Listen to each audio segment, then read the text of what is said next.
Hey guys, it's Sean with Christ Life Art, and today I wanted to do a quick follow-up to a video I shared a couple days ago. And in that video, I talked about how if you don't have people that are in your corner that you can rely on, people that you can reach out to when you're fighting temptation or going through hardship, that you need to find those people. And that should be maybe a first goal for you in 2026, that if you don't have those people, you need to find them and get them in your life. And so I wanted to do a follow up to that because I wanted to share a little bit about my own journey to find those people in my life. Because I'm sure there are others out there that are like me that maybe have spent years in the church feeling like, I don't know where to find these people. I don't know how to get these people in my life. Or maybe I'm trying, but it doesn't feel like I'm connecting with anyone. And I am not an outgoing person. And so if you're like me, like this was a huge struggle for me for several years. And I wanted to have people that I felt close to, that I felt like they really knew me and that they were invested in my life and in my growth. But it was so hard. It was so hard to find people like that. And I moved to a church. So I'm originally from Louisiana. Now I live in Oklahoma. And when I came here and I went to a church, there were so many groups that were already just well connected. People that grew up in the church, people that were there. And I found it difficult to kind of get into groups. And my own personality type was just like this barrier, it felt like for me, for, like I said, several years. It's like, man, if I was just more outgoing, if I was just more personable, I guess, I could push into these groups, but it was just really difficult for me. And it was a very emotional roller coaster for a long time. And so I want to talk to those people that are maybe in that same spot. And then you're like, Sean, I would love to have people in my corner, but it feels like nobody wants to be in my corner. So I'm going to share about how I got to where I'm at now.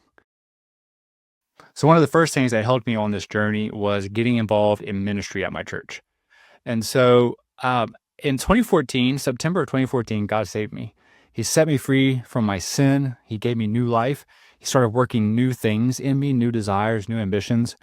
And I found out that my church was going to be starting this ministry called Celebrate Recovery a few years after I had gotten saved. And I was like, I really think that I could be involved with that. I think my own story, my own past, my own journey would be a good fit for that. And maybe I could help others along their journey as well. Well, what God did through that was He put people in my life. And I've been a part of CR for the majority of the past several years. Had a little break for a little while, but went back. But I've had people in there that, one, they can identify with the things that I've gone through in my life, the things that I'm currently going through in my life, and it creates a space for honesty. Every group, we sit down in a circle, guys together, the girls in their own, and we all go around, we talk about our week and the things that we're going through. So not only are we hearing lessons and things about our own growth and ways to grow, but we're also having a space to be real, a space to take off our mask and be honest. And people cannot get into your corner if they don't know where you're at and who you are. So the longer we keep on a mask, the harder it is to try to find people that would be willing to get into our corner. So if we're just going around trying to look like we're, super Christian or something like that, and that's what we think is going to attract people to want to be in the game with us, that's not how I found it works. Really what I found works is me being honest about where I'm at and what I'm going through will draw people in that say, I've been there or I'm going through that myself. Let's go through that together. So that's number one, get into ministry somewhere. Now mine was recovery. But if you are involved in ministry somewhere within your church, some sort of group that does something on a regular basis, that could provide the space to start connecting with people on a deeper level as you get real and as you get honest.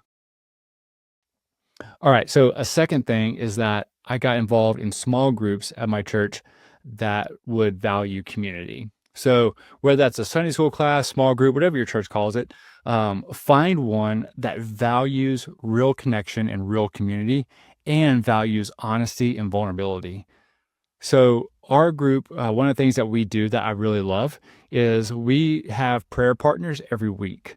And so each week we draw names, guys from guys and girls from girls, And we reach out to one another asking, how can I pray for you this week? How can I help hold you accountable this week? And that has created relationships that go deeper and beyond just sitting in a small group or Sunday school class, hearing someone give a lesson and then leaving.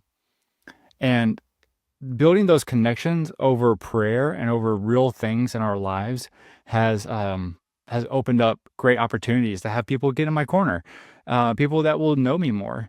Also, I mentioned my recovery journey, but that's also just helped me be more vulnerable and honest.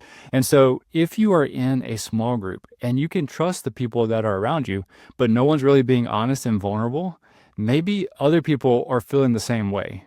Maybe they're like, I want to be honest and I want to be real, but I don't know if I can. And maybe being the person that would be bold enough to start stepping out a little bit and saying, hey, no, don't just pray for my, sick grandmother. Like, pray for me because I lose my patience with my kids a lot. Start being real, start being honest. And you'll be surprised when people start saying, you know what? I do that too. I do that too.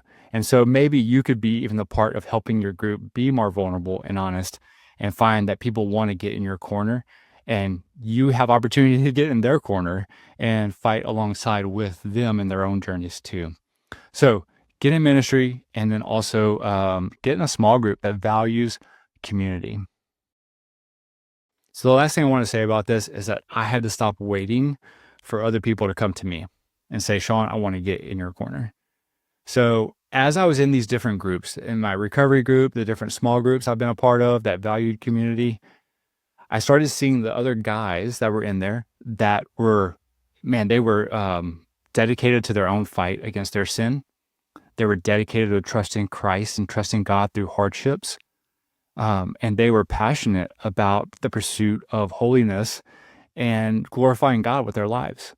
And so there came a point when I just did a group text message with several guys, and I said, this is what I'm doing.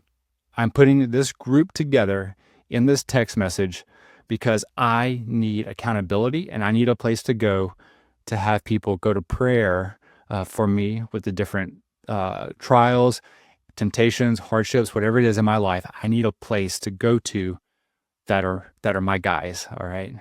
And so, and I told them, I was like, you do not have to be a part of this. If you do not want to be in this, I will take you out. That's totally fine. Just let me know. But I went to them and said, this is why I'm putting this group together. I need this. I need this.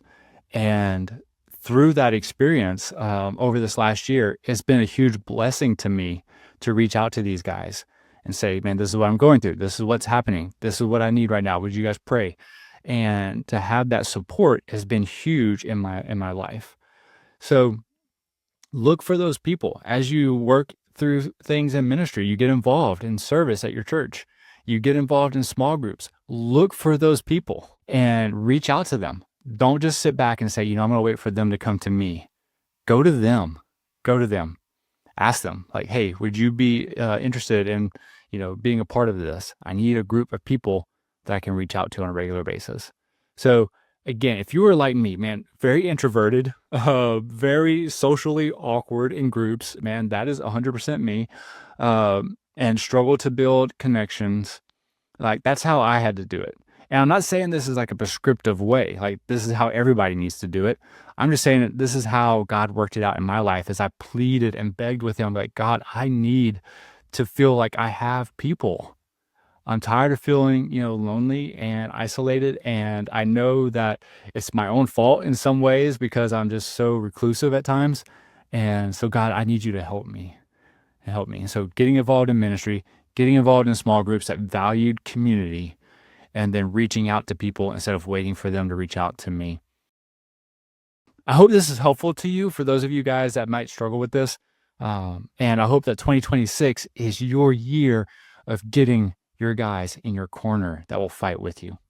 So guys, thanks for hanging out with me a little bit today. And I hope you know that there's one God and he's given us one goal, and that is to glorify him. So wherever you go from here today in 2026, go glorifying our great God and Savior, Jesus Christ.